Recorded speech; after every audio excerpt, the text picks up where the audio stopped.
Be'ezus Hashem, today's daf is Masechta Avodah Zarah Daf Yud Ches 18, and we're going to begin from Daf Yud Zayin Amud Beis, about 3 lines from the bottom.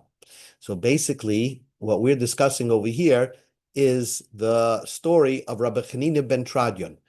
There were two people who were caught teaching Torah during the times of the Romans. One of them was Rabbi Elazar ben Prata, and one of them was Rabbi Chanina ben Tradion.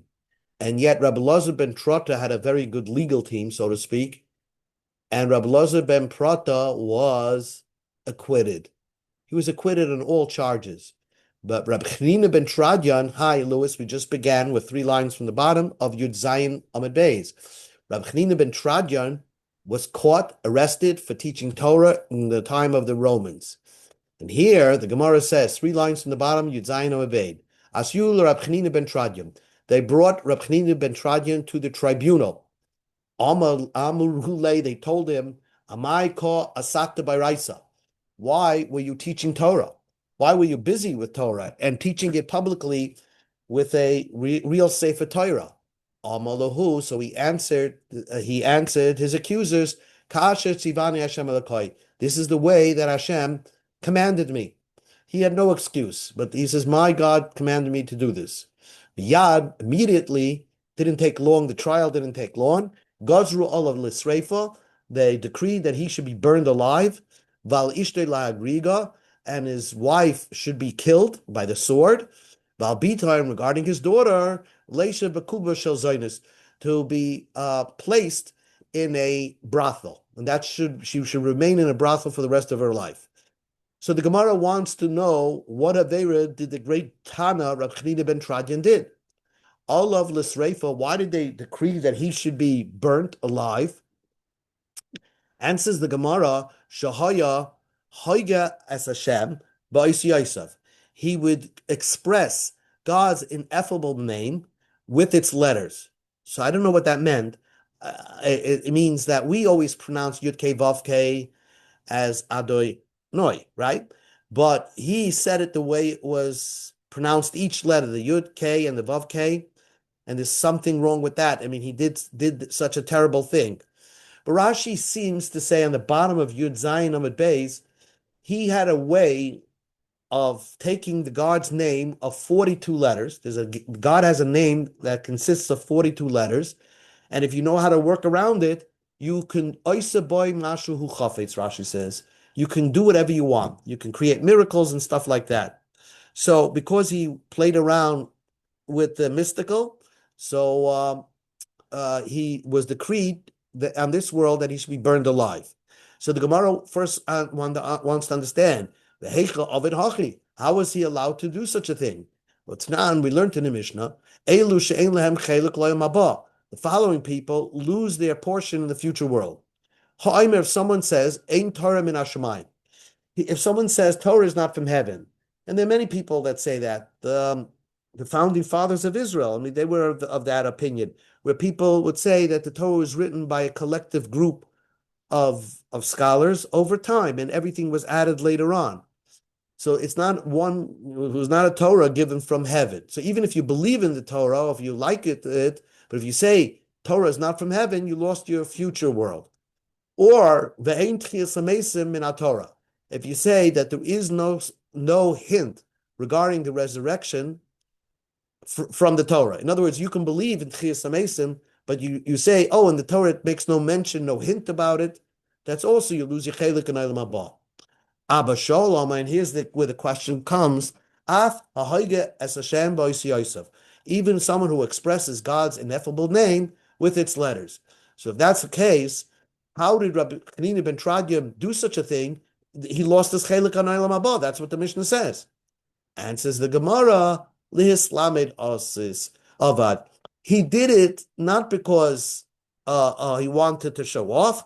He wanted to teach others what God's 42 letters is and how to use it. Kedetranya, we learned in the Brisa,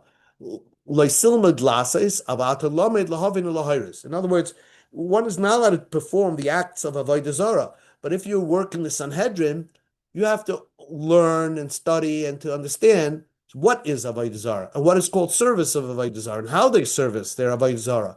So if it's done for teaching purposes, not for practice, then it's permitted.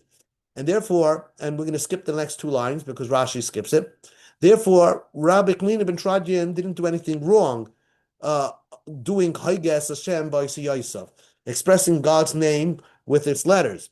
The only thing is that God is, very particular, medactic with his tzaddikim, even with a little, tiny thing that wrong.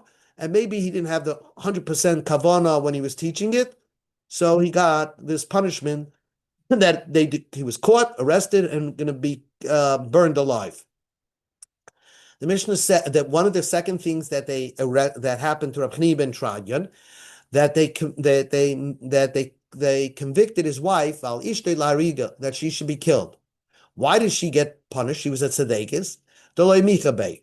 She did not protest against her husband's practices of teaching Hoygez Hashem B'Yos Yosef, and we'll also learn that she did not guide her daughter correctly. She didn't protest against her daughter, who also did something wrong. We'll see that in a moment.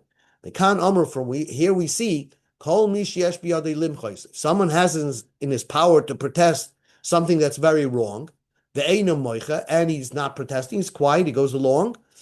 Nana Sharaf, he will get punished on that. So if a person could protest on something that's morally wrong and does not, they're also considered guilty, so to speak. And they commanded that his daughter should be placed in a brothel. Why? Why? What did his daughter do wrong? Rabbi Yochanan says, Pam achas, one time, her daughter was walking in front of the great nobleman of Rome. Amru, so they commented on the way she walks, on her gait, Gait, kamanois psiasal sharivuzu. How beautiful are the way she moves with her feet. Miyad, when she overheard them talking about her, diktiko b'psiasal, she started, making sure that she walked in a very attractive way, and because of that, she got punished. Hainu do Amar Rab Shimon ben Lakish. Rab Shimon ben Lakish says, "My diksiv." What does the pasuk say? Avoin akayvai yisabenu. The sins of my heel will surround me. So we darshan avoin she'odem dash be'akeva ba'olam hazeh. The sins that a person steps with his heel on this world, the way a person walks, misubed lo liyom hadin. That will be prepared for him in the day of punishment. In other words, that can, the way a girl walks in such a attractive way to entice men, especially Goyish men who are not destined she should marry, will be the ones that will surround the person on the day of judgment. So again, the three of them were decreed as for punishments. Rabbi Chanina got burned alive. His wife got killed with the sword, and his daughter was supposed to be placed in a brothel. When they were both being decreed, taken away for their punishment, everybody said a pasuk that said God is correct. Hu Amar, the father said, Hanina ben Tradit said, Tatsur Tamim Pa'alai, the rock, everything he does is perfect. His wife said, God is faithful, there's no iniquity. And his daughter said, God does great counsel and great works, and his eyes, pekuchais, are open al kol darche, on all the ways of a person. In other words, even a sin that a person does on the way he walks, God is knows about it. So, in other words, they were matzdik aleim asadin. They said God is correct, and they accepted their punishment. Rebbe said, "Gedolim tzaddikim Allah." Let's see how great these great tzaddikim were. Because even though they were being led to being killed, right, more or less, spiritually and physically, and their minds should have been confounded. But while they were being taking for justice, they found psukim to express their admission and vindication of their judgment. They said God is correct for judging us. So they had this clarity of mind to accept God's judgment uh, wholeheartedly. Tanu Rabban, another story, fascinating story. Kishachol Rabbi Yosef ben Chisma, Rabbi Yosef ben Chisma was ill. Holach Rabbi Chanina ben Tradian levakri. So Rabbi Chanina ben Tradian went to visit him. Amalai. So he said to him, Chanina, Iati Yadesh Umazu min Hashmayim Himlichu, Shechriva es Beisa v'Sarfa es Heichalav, Hogas Chasida v'Ibeda es Taiva. Rabbi Yossi ben Kisma started giving Rabbi Chanina ben Tradian Musar that he's teaching Torah. He says, what are you dealing with? This nation of Rome, the Romans, they destroyed our Beis HaMikdash, burned our temple to the ground, killed our greatest people, and you see, they're still powerful. And you're teaching Torah, and you have a Sefer Torah in your lap, and you're teaching Torah. You're starting up, they're going to be successful against you. So you're putting yourself out there in grave danger. Amalai. So Rabbi Lazar ben Tradian, Rabbi Chanina ben Tradian told Rabbi Yosef ben Kisma, Min Hashemayim yirachmu, from heaven they're going to have mercy on me. Amalai. So Rabbi Yosef ben Kisma said, I'm telling you common sense, logical things. And you're telling me Min Hashemayim yirachmu, they're going to have mercy on you for Shemayim. Tamani, I'm wondering if you're probably going to be convicted if and they're going to burn you and your Sefer Torah with fire. Amalai, Rabbi Chanina ben Chadi said, Rebbe, mani l'chayel haba. Is it possible that I will be zoicha l'chayel haba? In other words, maybe I'm supposed to risk my life because I have a merit that God's going to perform a miracle for me and I'll be saved. So maybe if that case, I'm doing the right thing by teaching Torah. And in that case, there's nothing wrong. There's not that this may not happen. So Amalai, so Rabbi Yosef ben Kisna asked them, did you do a great deed that you could be zoicha, you could be merit for a miracle? Amalai, he says, I did a great deed. Rabbi Chanina ben Tradian had Moishal Purim, money, personal money for his Purim Suda. Nischalfu li b'moishal tzedakah. And I gave it away to tzedakah. I thought it was tzedakah money, but really it was my money to buy food for my Purim meal. V'chilaktim laliyim. Now I could have ran back to the poor people and said, give me my money back. It was a mistake. That's not tzedakah money. But I ended up taking my money and buying again Purim food. So he like was easy with his money. Amalei, so Rabbi Yosef ben Kisma said, and came mechalkachi yichalki u'megayralacha dia gayrali. Then you're right. I should be zeicha to do what you can do. So Rabbi Yosef ben Kisma sort of gave him the approval that it's okay to teach Torah. Nevertheless, because Rabbi Yosef ben Kisma shocked and said, "Oh, you're going to probably die and be burned alive with your Torah," even a tzaddik who gives a statement like that, it has to come true. Amru miutim achnifta Rabbi Yosef ben Kisma. Many days after that, Rabbi Yosef ben Kisma passed away. All the Gedolim of Rome buried Rabbi Yosef ben Kisma. He must have been a great person, even to the Goyim, and they gave him big eulogies. Uva Chazurasan, on their return from their Levaya, Matzu'ul Rabbi Chanina ben Tradian, they found Rabbi Chanina ben Tradian, Shal Yosef Yosef b'Torah, Malka Kilis Barabim, v'Sefer Torah Munach Loi b'Cheikoi. They found Rabbi Chanina ben Tradian teaching Torah with great crowds with a Sefer Torah on his lap. They brought him, Ukrachu b'Sefer Torah, they wrapped him with the Sefer Torah Layalenu, v'Kivu b'Chavilas of Zmairis, they surrounded him with tree branches, v'Etzisa ben his Aaron lit a fire. They brought sponges of wool, ushroim b'mayim, they soaked it in water, v'nichim aliba, put it on his heart. That was the way of prolonging his agony, that his soul shouldn't leave him so quickly. So as the Gemara, Amr loy bita, so after they started the fire, his daughter said to him, Abba it's hard for me to see you this way. Amalah, he told her, if I was being burnt alone, that would be the most difficult to me. Achshav, now Shani Sisrav, I'm being burnt. The Sefer Torah Ima and the Sefer Torah is with me. Mishim Vakesh El Bainer Shels Torah, who Yivakesh El Baini. Whoever's gonna seek out the revenge of the shame of the Torah, but which is being burnt, who Yivakesh, he will also seek out and revenge against my shame. In other words, the perpetrators will be punished. Amor Lai Talmidav, his Talmidah said, Rebbe Materaya, what are you seeing while the fire is going? Amar Lehani said the famous words, Gilyoy Nisrafim, I see the parchment being burned, V'oisiyais parchas, and the letters are flying in the air. So his student said, why don't you open your mouth, swallow some fire, and be done with your agony?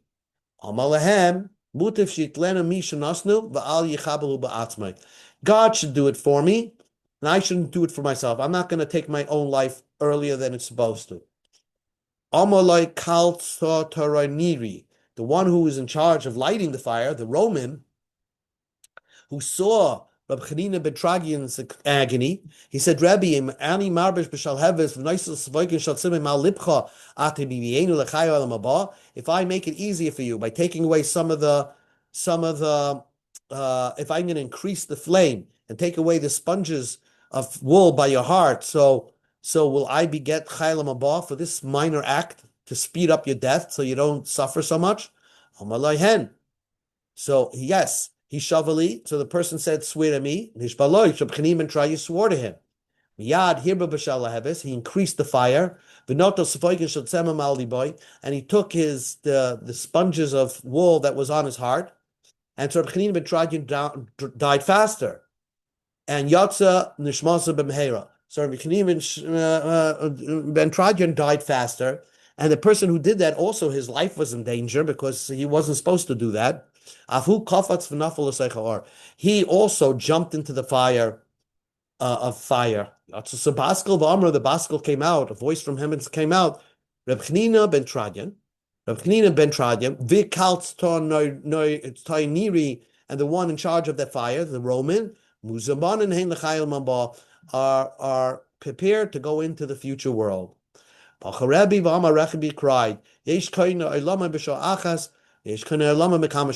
some people could acquire the future world after many years of hard toil, and some people do that one extreme act, and they already bought themselves Olam Haba. The Gemara continues, Beruya de Beis Rabbi Meir, Baratia de Rabbi Chanina ben Tradia. The daughter of Rabbi Chanina ben Tradia had a sister called Beruya, who was the wife of Rabbi Meir. Amr Loi, so the wife of Rabbi Meir said, I feel ashamed that my sister is in a brothel. So she asked her husband, Rabbi Meir, to go try to save her. Shekal Targav Didinir Ba'azal. He took a half a saw of gold coins and went. Omar, and he went, he said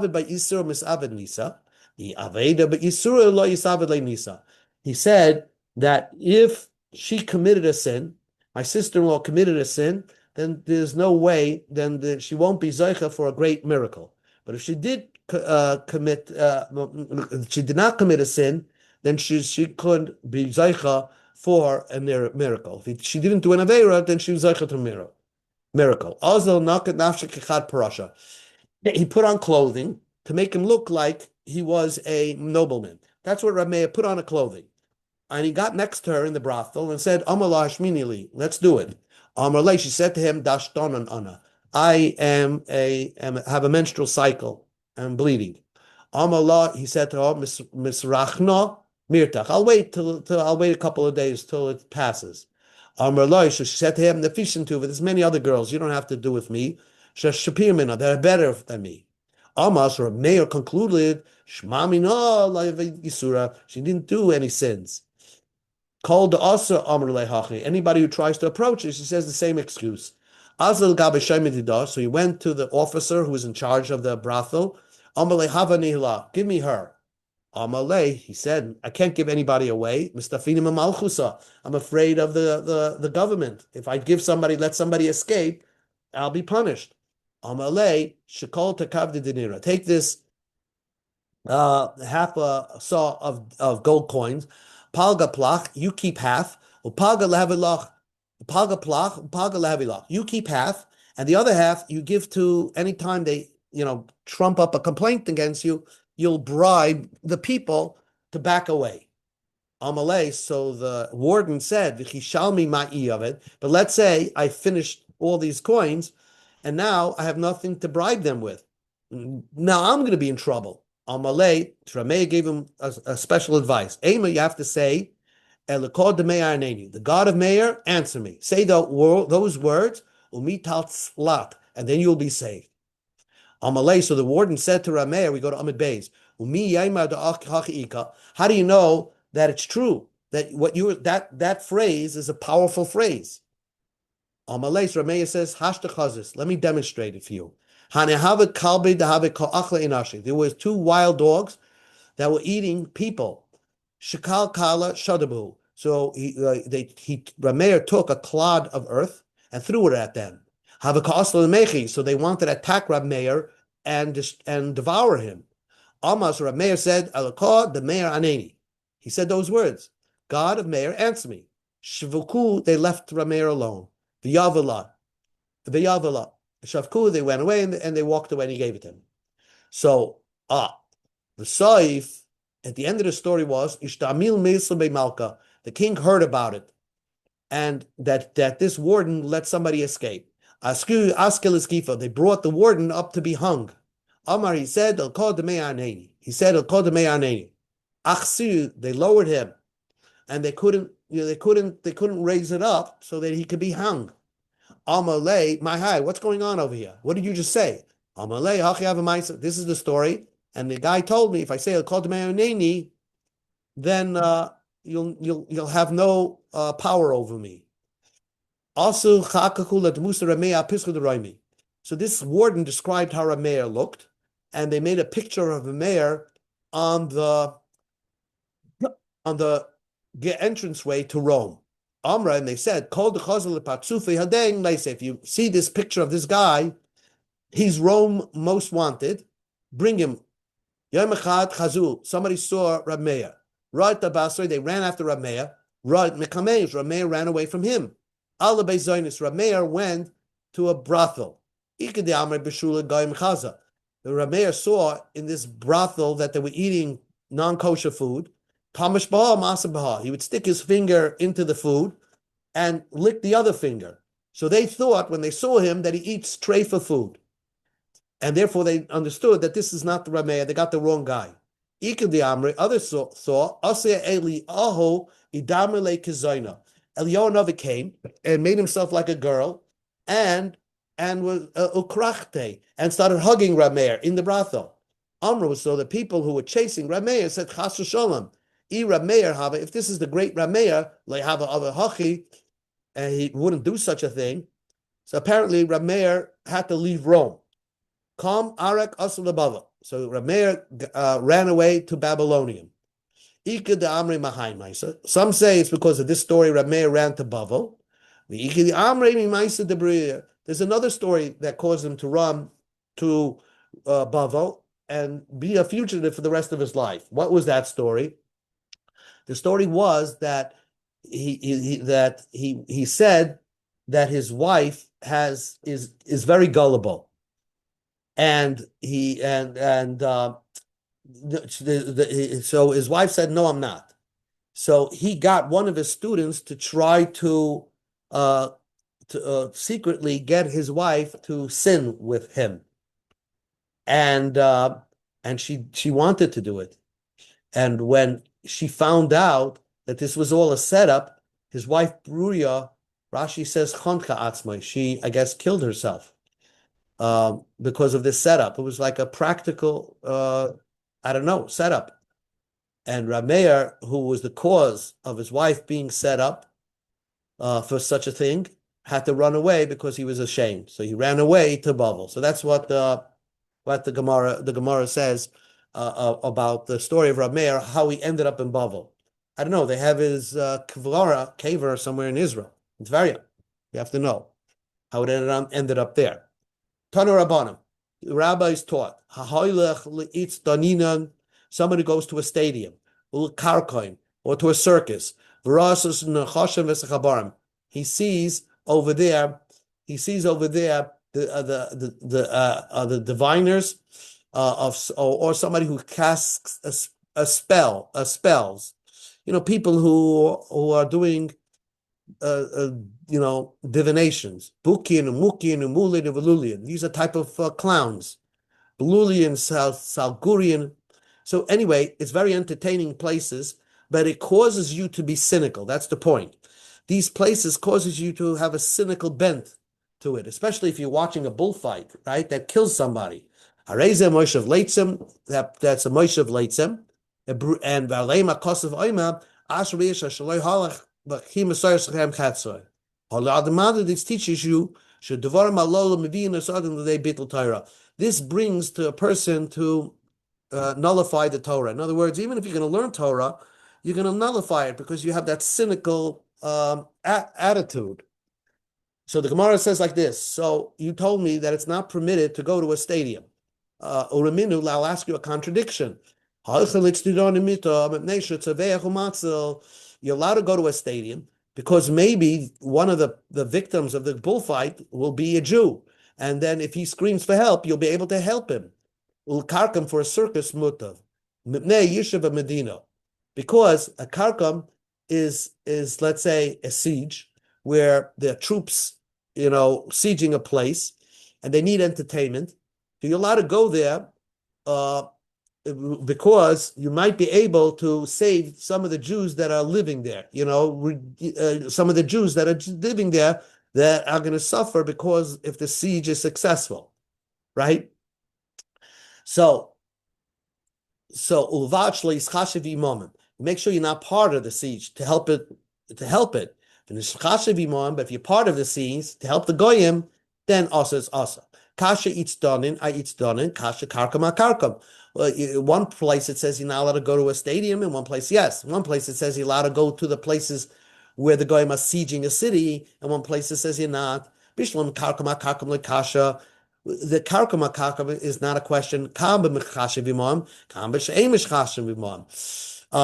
When you are considered to be part of the goyim helping them out, then it's not permitted. But if you're not helping them out, you just stand by and you're pretending you're enjoying the entertainment, but your goal is to see when the siege is successful to try to save a Jew, so then you're permitted to attend those circuses. Kasha. But, and this will stop over here, from one stadium to another stadium, we have a question. One place you tell me you're not permitted to go to a stadium, and one brisa says you are permitted to go to a stadium. And says the Gemara Tanoihi, it's machlekes Tanoim. The Tanya we learned in the brisa. Ein holchim litztenoim and Moshe of Leitzim. You're not supposed to go to a stadium because that's a place with scoffers. And again, it brings out a very cynical mood in you. Rav Nosson Mater. Rav Nosson gave you permission. Because two good things could come out of it. Maybe there's a Jew who's part of the entertainment, will scream out for help, and you'll be able to help him. The echad, and one reason is you have to see. Maybe some of the Jews that were used as the targets for these bullfights will be killed, and you'll be able to testify to his wife that I saw your husband. He was caught and he was used as a bullfight and he was killed, and that will permit her to get married. So for those two reasons, we allowed you to attend these forms of entertainment. Okay, we're going to stop over here by Tana Rabbanan. A lot to discuss regarding attending Gaisha theaters and Gaisha forms of entertainment. Continue that tomorrow.